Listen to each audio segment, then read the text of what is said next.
सारा अंग्रेजी से बढ़िया तो देसी हवे होला। कम से कम जितना तेजी से चढ़ेला उतने तेजी से उतर भी जाला। तुम शराब ऐसे पीते हो यार, जाने मने दूध पी रहे हो। वो भी बिना पानी और सोडा के। हैंगओवर तो होगा ही ना। का गोबर होगा? अरे गोबर नहीं, हैंगओवर यानी सर में दर्द। अरे सर में तो ऐसा दर्द होगा तो लागत साला फाट जाई। हेलो, कहो तो दबा दूं? माथा में दर्द बा, गला में ना। दबा। अब मुझे तुम अच्छे लगने लगे तो तुम्हारा नाटक शुरू हो गया। शराब राती बेरा पियले रहूंगी, ए बेरा ना। देखो, अगर तुम शराफत से रहोगे तो मुझे तुम्हारी पत्नी होने में कोई ऐतराज नहीं है। अरे बाप रे, इतना प्यार से बोलबू तो हम तो हर गुलामी करे के तैयार हो जाए। बस एक बात हमार मान ला, भाई चिरकुट पहनल तू छोड़ दा, मस्त लुग्गा पहन के घूंघट काट के एक बार हमारे सामने आ जाई तू, साला हमार करेजा जुड़ा जाई। अब तुम जैसा कहोगे मैं वैसा ही करूंगी। सुनो जी, कहा जी? आज हमारी शादी की खुशी में एक छोटी सी पार्टी रख लूं, अगर आपकी इच्छा हो तो। अरे अब तारे इच्छा में हमारी इच्छा बा, रख ला।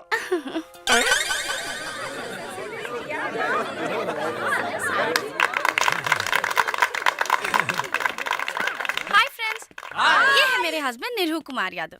कैसी लगी हम हस्बैंड वाइफ की जोड़ी? बहुत बढ़िया, जैसे मर्सिडीज के साथ ट्रैक्टर को बांध दिया गया हो। ट्रैक्टर नहीं, गांव का नमूना है ये। सड़ी हुई जीन्स, सड़ा हुआ कुर्ता और गले में गमछा, वाह भाई वाह। इससे अच्छे कपड़े तो हमारे घर के नौकर पहनते हैं। भाई इसके कपड़ों पे मत जाना, ये आदमी दिखने में सीधा साधा एक नंबर का सातिर है, सातिर। सोना के करोड़ों की दौलत देख के इस भीख मंगे की आंखें चकाचौंध हो गई है। धक्के मार मार के ये बेचारी इसे घर से बाहर निकालना चाहती है, पर ये जोक की तरह इसे चिपक गया है यार।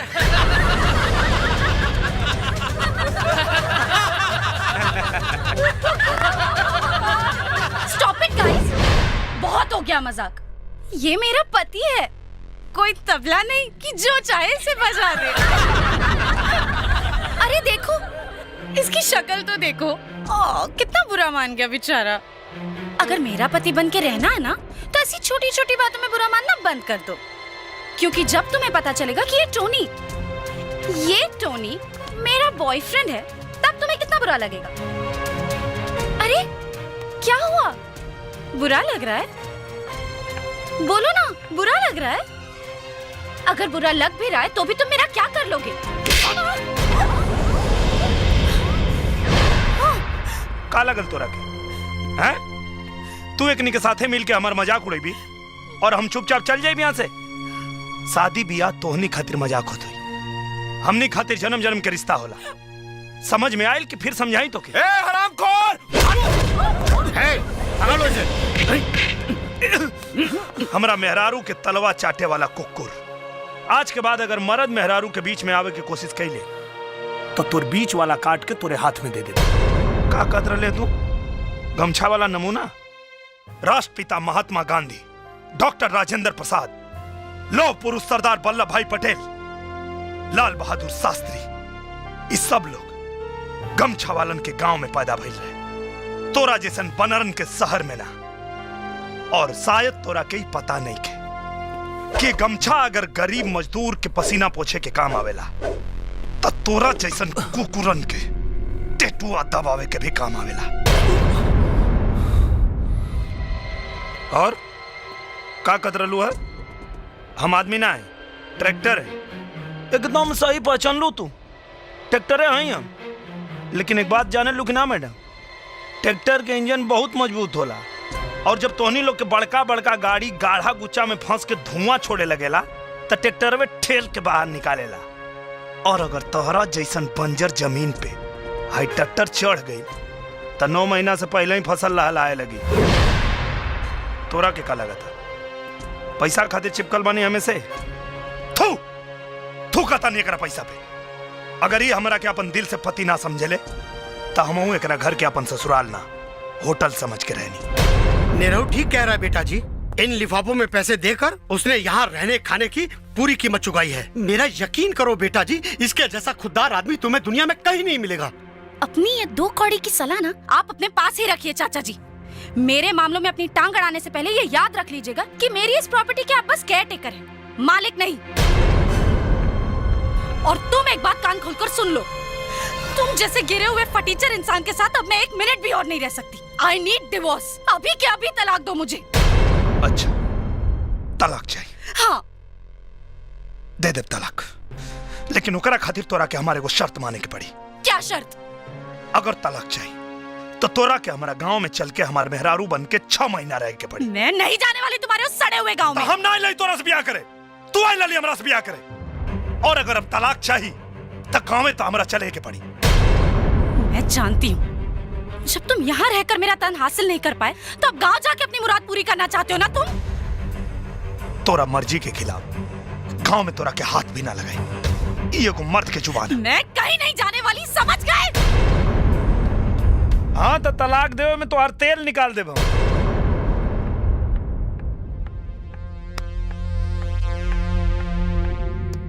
अरे इतना क्या सोच रही है यार, इस जानवर से पीछा छुड़ाने का इससे बढ़िया रास्ता और कोई नहीं है। अंजना सही कह रही है, सिर्फ 6 महीना तुझे उसके गांव में सड़ना पड़ेगा, उसके बाद जिंदगी भर तुझे उससे छुटकारा मिल जाएगा।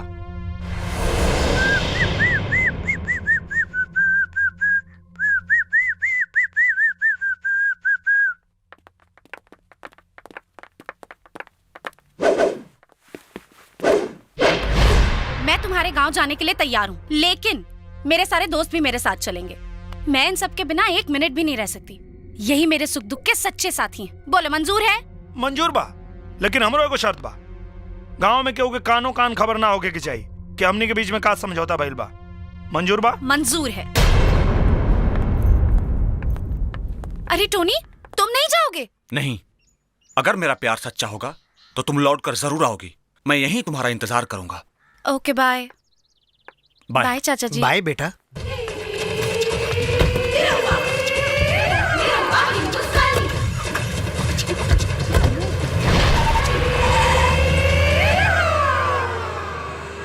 तुम्हें क्या लगता है वो वापस आएगी?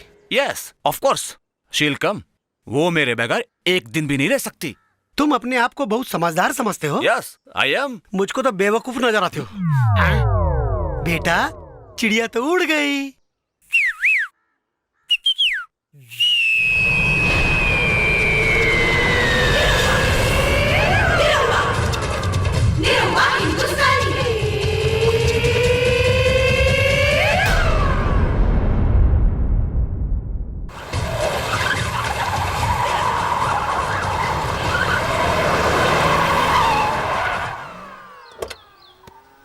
चलो उतरो लोग, अब यहाँ से आगे गाड़ी ना जाई, यहाँ से पैदल चले के पड़ी। मैं इस कीचड़ में नहीं उतरने वाली हूँ। कीचड़ में ना उतरबू तो यहाँ गलीचा बिछवा दें। चला उतरा। नहीं उतरूंगी, बोला ना। शिट। अरे गांव देहात के रास्ता ऐसा नहीं होला, मुंबई ना। चला उतरा। मैं नहीं उतरूंगी। उतर।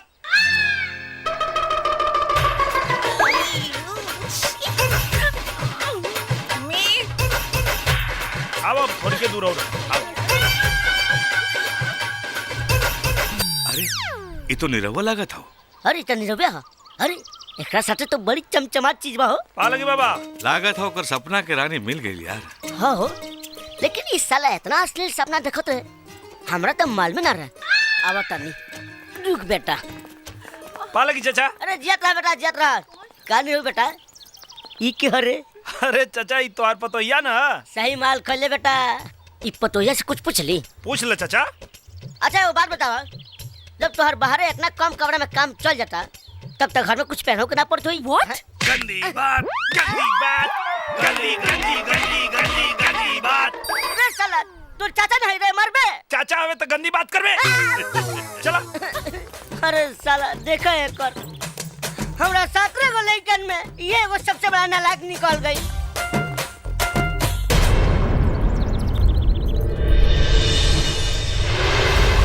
कारण निरहुआ, अरे बड़ा जबरदस्त आइटम लेके आइल बड़े रे।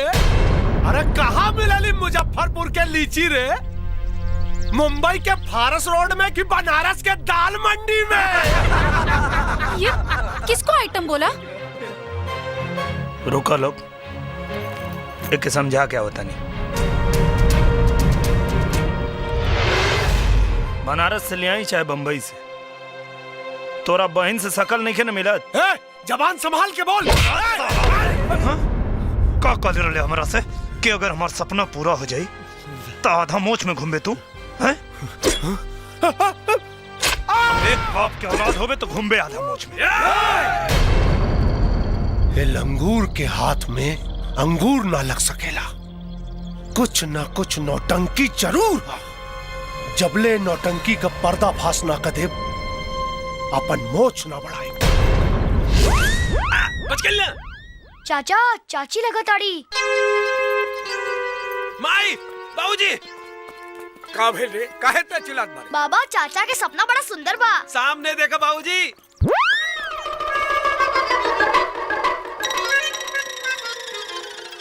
निरहु नालायक निकली। ये कबो हम सोचले भी ना रहे। कहे देख ला कितना नंगा बा तोहरे बेटा के सपना। सुंदर, अति सुंदर। अरे बड़ी भाग्यवान पतो हो बिया जी, बेटा के फांसी के फंदा से बचा ले आइल। ए माई, फिर देरी काहे करे? अरे बहू के स्वागत के तैयारी कर जाए। एहे दुल्हन, दुल्हन, अरे थरिया सजाओ रे, अपन पतो आइल बिया। देख ले माई, आ गेल तोर पतो। अरे रुक रुक रुक, आरती तो उतारे दा। ली माँ जी। ये हमार पूरा परिवार। आधा कपड़ा पहन के आ गईलू, कल लूगा पहन के ना सकत रहलू। मेरी मर्जी, मैं चाहे आधा कपड़ा पहनूं चाहे पूरा। आप कौन होते कुछ बोलने वाले? बम्बई ना ये गाँव हो भौजी, आधा में बाधा हो जाई। Shut up. कौनो बात नहीं खे बिटिया, गुस्सा मत करा। नेक पूरा कैला, सुहाग सलामत रही। अब ये नेक क्या है? अरे स्वागत। मैं यहाँ स्वागत करवाने नहीं आई हूँ। तक गोबर डाल के अपमान कर दी का। बदतमीज। ए चुप।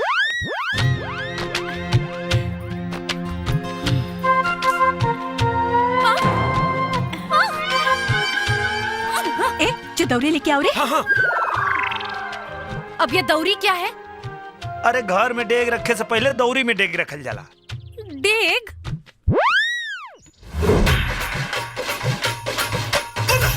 अब ए में रखा।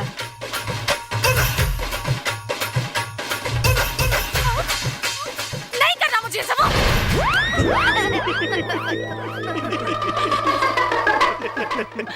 भाषा तरह सारे। दुल्हन, यह तो हर कमरा। कादेवर जी, अब हम जाएं? कहाँ जाइबू? तू नेक पुराला? ना बाबा ना, बचल कुचल नेक तू ही पुरावा। हम जात बानी। अरे आवा। ये कमरा? मैं इस कमरे में रहूंगी? Are you mad? यहाँ तो एसी भी नहीं है। सुना, गांव में एसी ना होला।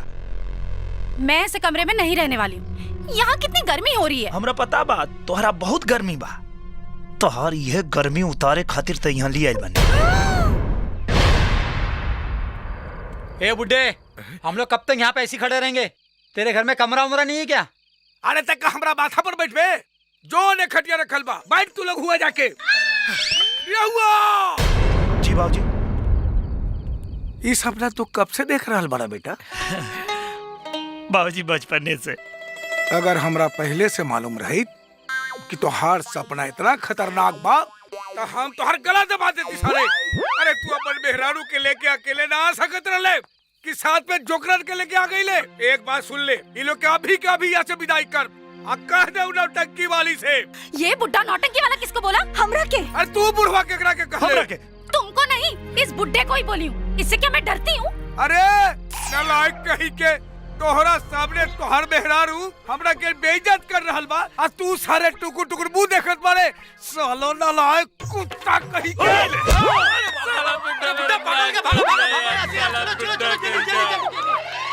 अरे साला मुंह का देखत बारे, चप्पल लेके आओ।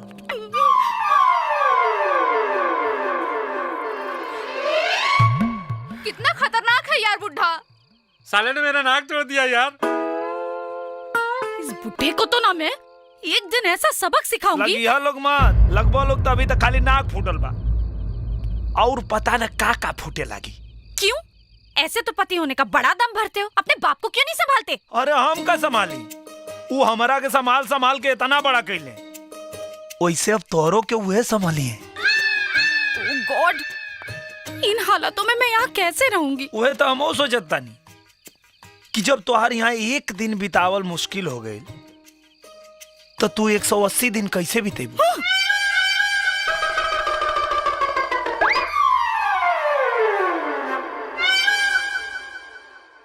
चला लोगन, खाना खाला, खाना तैयार बा। नहीं खाना यार। चल भाग यहाँ से, नहीं खाने का तेरा घटिया खाना। हमनी के खाना के घटिया खाता। हाँ बेटा, तो ये लोग का खाला? ई लोग तो इज्जा पिज्जा खाला बेटा। चाचा ई इज्जा पिज्जा का होला? एक बेर पटना में खैले रहनी, पतला मैदान होखे लागल। मतलब कि पहले खाला लोग फिर टट्टी जाला लोग? ना रे, टटी क के खाला लोग। Shut up. Thank you. चाचा ई फटफट का हो रहल बा? शहरी खून के देहाती मच्छर स्वाद ले तारन सन। कछुआ जराई दे का? अरे ना रे, एकनी के भूखल बारन सन, कम से कम मच्छर के त खाए दा। छोड़ा एकरा के जाए दा। ओ हेलो, वेयर द टॉयलेट? का? अरे पैखाना रे, शहर में टॉयलेट कहल जाला पैखाना के। ए मैडम, घर में टॉयलेट की व्यवस्था नहीं के, हौ लोटा डब्बा उठावा आ खेत में चल जा। क्या बकवास कर रहे हो? हम लोग सब टॉयलेट करने खेत में नहीं जाने वाले। जाके खेत में करे के बाद कर आ ना तो मोर। शिट। का? कुछ ना रे, दतवन कर। अरे यार, ये लोग तो कह रहे हैं कि टॉयलेट करने के लिए खेत में जाना पड़ेगा। क्या? खेत में? हम लोग नहीं जाएंगे खेत में। इम्पॉसिबल है यार। Oh shit.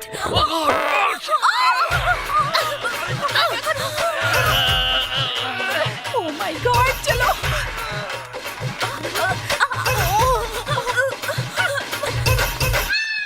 का देखत रे? इतना कंपनी।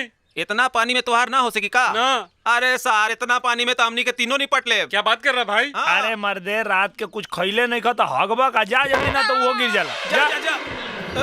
भैया, हम नहीं निपट के आवत तनी। जो जो जो कर तू जीवे। नहीं।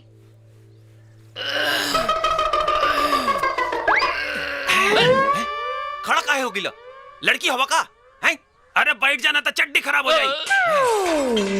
अच्छा एगो बात बतावा, बिना खैला पीला के इतना ढेर लगावा तड़ा, खैला के बाद कितना ढेर? क्या बोला? कुछ ना, करी करी। का देखा तरा? पिए के विचार बा का? अबे डब्बे में छेद है, सारा पानी गिर गया। सारा पानी गिर गया। तो का भाई, एक काम करा, जा खेत में घिसियाला। क्या घिसियाला? अरे बुर्बक, तू लोगन शहर में कागज से पोछेला कि ना? पूछते हैं। तो यहाँ खेत में घिसियावल जाला। कैसे घिसियाते हैं? बताई? ऐसे घिसियावल जाला। चलो घिसियावा। बढ़िया।